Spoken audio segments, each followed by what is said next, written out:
কিন্তু বিৰোধীবিলাকৰ দেখা যায় চৰকাৰে আঁচনিবিলাক তেওঁলোকক থৈ তেওঁলোকক সহযোগ কৰাইছে বা তেওঁলোকক জড়িত কৰাইছে, কিন্তু আপোনালোকক জড়িত এতিয়া বহুত ক্ষেত্ৰত তেনেকুৱা হয়। উদাহৰণস্বৰূপে এতিয়া খেল মহাৰণ হৈ আছে। খেল মহাৰণৰ প্ৰথমবাৰৰ গাইডলাইনত আমাক বিধায়কসকলক নিজৰ নিজৰ সমষ্টিভিত্তিক যি খেল পৰিচালনা হ'ব তাৰ সভাপতি হিচাপে নিযুক্ত কৰিবলৈ গাইডলাইন দিছিল।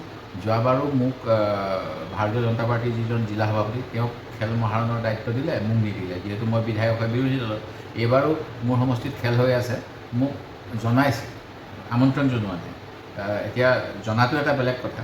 অসমীয়াত কথা আছে যে মাতিলে ৰণলৈ যাবা, নামাতিলে ভোজলৈ নাযাবা। এতিয়া মোৰ সমষ্টিৰ খেল হৈ আছে আৰু মোক তেখেতসকলে জাষ্ট খবৰটো দিছে যে খেল হৈ আছে, কিন্তু আপুনি আহক বা আপুনি সহযোগ কৰক, এই কথাটো অভাৱ। গোটেইবিলাক যিহেতু নিৰ্বাচন হ'ব, এই সময়ত পঞ্চায়তৰ নিৰ্বাচনত কিজানি বিৰোধীয়ে দুটা ভোট বেছিকৈ পায়। সেই গতিকে বিৰোধী পক্ষৰ মানুহবিলাকক এনেকুৱা ধৰণৰ কামবিলাকৰ পৰা আঁতৰত ৰখাৰ এটা পৰিকল্পনা বা ষড়যন্ত্ৰ বুলিয়ে মই ক'ব বিচাৰোঁ।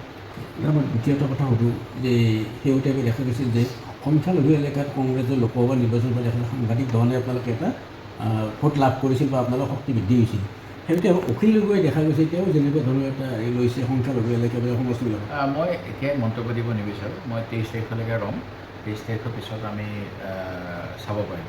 কংগ্ৰেছৰ প্ৰতি এটা মানে সকলোৰে লগত নাই বুলি এটা কথা কৈ থাকে, অকল সংখ্যালঘুৰ কাৰণে কাম কৰোঁ বুলি কৈ থাকে।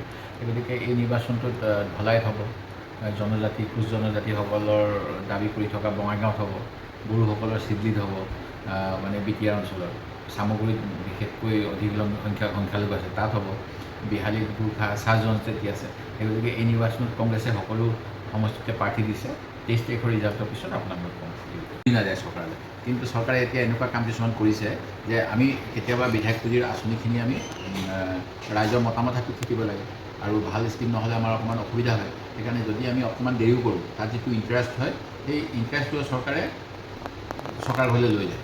আৰু বিধায়ক পুঁজিৰ ক্ষেত্ৰত এইবছৰৰ যিটো পাবলগীয়া, প্ৰকৃততে আমাৰ বিত্তীয় বৰ্ষ আৰম্ভ হ'ল এপ্ৰিলৰ 1 তাৰিখৰ পৰা, আজি হৈ গ'ল আপোনাৰ নৱেম্বৰ। এতিয়ালৈকে এই বৰ্তমান চলিত বৰ্ষৰ বিধায়ক পুঁজি মুকলি কৰা নাই। আগতে কেতিয়াবা দুটা ইনষ্টলমেণ্টত কৰে, 50 লাখ 50 লাখ, কেতিয়াবা একেটা ইনষ্টলমেণ্টত কৰে, কেতিয়াবা একেবাৰে দিবলৈ ইচ্ছা নকৰি 80 লাখতে সমাপ্ত কৰিব বিচাৰে। গতিকে চৰকাৰখনৰ যে বিত্তীয় অৱস্থাটো বৰ ভাল নহয়, বিধায়ক পুঁজিৰ দেৰিকৈ মুকলি কৰাটো অন্যতম উদাহৰণ। আৰু তেওঁলোকে বিধায়ক পুঁজিৰ ক্ষেত্ৰত পুঁজিটো অহাৰ পিছতো বিভিন্ন ধৰণৰ মেয়াৰ প্লেচ লগাব বিচাৰে। আমাৰ গাইডলাইনত আছে কনষ্ট্ৰাকশ্যন কমিটিয়ে কাম কৰিব পাৰে, ইমপ্লিমেণ্টেশ্যন কমিটিয়ে কৰিব পাৰে। এতিয়া যিসকল বিৰোধী পক্ষৰ বিধায়ক তেখেতসকলৰ ক্ষেত্ৰত DC অফিচ বা BDO অফিচে কামখিনি কৰাৰ ব্যৱস্থা কৰি দিছে। আৰু এনেকুৱা কৰিলে বহুতখিনি অসুবিধাও হয়, মই দেখা পাইছোঁ। আৰু এতিয়া আমি মুখ্যমন্ত্ৰী সাহায্য পুঁজি যিটো ডিছক্ৰিপশ্যনেৰী ফাণ্ড, বিভিন্ন অসুখীয়া ব্যক্তিৰ বাবে আমিও ৰিকমেণ্ড কৰোঁ। শাসক পক্ষক বেছিকৈ দিয়ে সেইটো মই দেখি আহিছোঁ। আমাৰ যদি দিয়ে 2-4খন, সেইখিনিও আনকি তেখেতসকলে DC অফিচৰ পৰা মুকলি কৰে, আমাক অৱগতই নকৰে। আমি বহুত সময়ত অন্ধকাৰত থাকোঁ। গতিকে চৰকাৰে গোটেই বস্তুটো হ'ল, এটাটো হ'ল বিত্তীয় অৱস্থা বেয়া। এতিয়া আপোনাৰ এই বছৰৰ পৰা বোধ কৰোঁ এখন বাতৰি কাকতত প্ৰকাশ পোৱা অনুসৰি 10,000 টকাকৈ আমি প্ৰতি বছৰে বছৰে মানে ইণ্টাৰেষ্ট দিব লাগিব, ঋণৰ মানে যিটো ইণ্টাৰেষ্ট হয় সুত দিব লাগিব। আৰু এটা সময়ত এই সুত আছিল মাত্ৰ 13-14 চনত 2200 কোটি টকা। এতিয়া কিমান বেছি হৈছে চওক। আৰু অৱস্থাটো বেয়া হৈছে সেইকাৰণে ধৰক পঞ্চদশ বিত্ত আয়োগে আমাক যিমান মুকলি কৰিব লাগিছিলে যোৱা সময়ছোৱাত, সেইখিনি কৰি দিয়া নাই। যিটো কেন্দ্ৰ চৰকাৰৰ পৰা পাবলগীয়া পইচাবিলাকো আমি অসম চৰকাৰে সময়মতে পোৱা নাই। এতিয়া জব কাৰ্ডখনৰ কথা আছিলে যে NREGA আঁচনিত যেতিয়াই ৰাইজে যদি কাম বিচাৰে কাম দিব লাগে, তাৰ কাৰণে আপোনাৰ মানে যথেষ্ট পইচা মজুত থাকিব লাগিব। কিন্তু এতিয়া বাজেট কমাই দিয়ে, তাৰ ফলত লেবাৰ বাজেট কম হয়। লেবাৰ বাজেট কাম হ'লে যিমান কাম যেনেধৰণে আইনমতে দিব লাগে দিব নোৱাৰে। আৰু কাম দিব নোৱাৰিলে প্ৰকৃততে ক্ষতিপূৰণ দিয়াৰ ব্যৱস্থা আছে। মানে আপুনি যিটো কয় ধৰক কাম দিব নোৱাৰিলে সেইকাৰণে আপোনাৰ কামৰ বদলি ক্ষতিপূৰণ দিব লাগে, সেইটোও নিদিয়ে।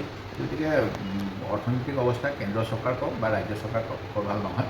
আৰু তেওঁলোকেতো সম্পদ বিকিয়ে চলাই আছে, সেইবিলাক আপোনালোকে জানি। আৰু বিধায়কবিলাকৰ কিমান অসুবিধা হৈছে বিধায়ক পুঁজি নোপোৱা? বিধায়ক পুঁজি নোপোৱাৰ কাৰণে যথেষ্ট অসুবিধা হয়। আমি সময়মতে যদি কাম কৰিব নোৱাৰোঁ, ৰাইজে ধৰক এতিয়া যোৱা নিৰ্বাচনৰ সময়তে আমাক বিভিন্ন ৰাইজে বিভিন্ন অঞ্চলত যাওঁতে কৈছিল যে এইবিলাক কাম আপোনালোকে কৰি দিব লাগে।